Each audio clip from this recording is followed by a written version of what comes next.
Hi friends. இப்போ எல்லாருமே அவதிப்படுற முதல் தொந்தரவு என்னென்னா தோல் அரிப்பு. அது பெரியவங்களாக இருக்கட்டும், சின்னவங்களாக இருக்கட்டும், எப்போ பார்த்தாலும் தோல் அரிச்சிக்கிட்டே இருக்குது, நான் எவ்வளவோ ட்ரீட்மெண்ட் எடுத்தும் எனக்கு தீர்வாகலை அப்படின்னு சொல்லுவாங்க.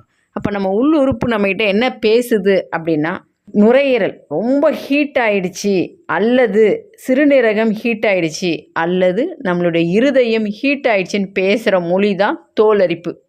இப்போ இதில் எந்த உறுப்பு எனக்கு தொந்தரவு நான் எப்படி தெரிஞ்சுக்கலாம் அப்படின்னா, நம்ம சொரியும் போது வெள்ளை வெள்ளையாக பக்கு பக்காக வருது அப்படின்னா நம்மளுடைய நுரையீரல் அளவுக்கு அதிகமாக சூடாயிடுச்சின்னு பேசுகிற மொழி தான்.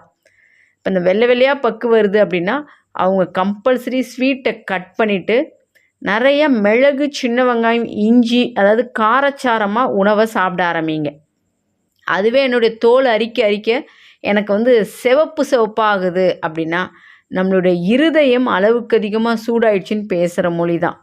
அப்போ இவங்க என்ன மாதிரியான உணவு எடுத்துக்கலாம் அப்படின்னா, நிறைய நீர் ஆகாரம், அதாவது பானகம்னு சொல்லுவாங்கள்ல, மோர், பழையது கஞ்சி தண்ணி, இந்த மாதிரி உணவுகள் எடுக்கும் பொழுது இந்த அரிப்புலேருந்து 100% வெளியேறலாம். இன்னும் ஒரு சிலர் நான் சொரிய சொரிய எனக்கு அந்த இடம் போய் கருப்பாயிடுது அப்படின்னு சொல்லுவாங்க. அப்போனா கிட்னி அளவுக்கு அதிகமாக சூடாயிடுச்சின்னு பேசுகிற மொழி தான். அப்போ இவங்க என்ன மாதிரியான உணவு எடுக்கலாம் அப்படின்னா, மோஸ்ட்லி சாலிட் ஃபுட் எடுக்கிறத கட் பண்ணிவிட்டு செமி சாலிட் அல்லது லிக்விட் ஃபுட்டை எடுங்க.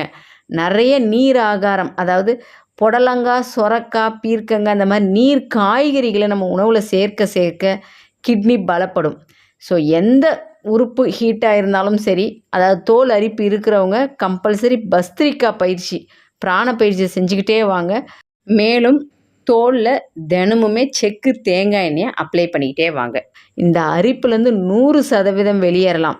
இந்த அரிப்புக்கு நீங்கள் மருத்துவம் எடுக்க எடுக்க நாளைக்கு அதுவே உங்களுக்கு ஸ்கின் கேன்சர் வரவும் வாய்ப்பு இருக்குது. நன்றி.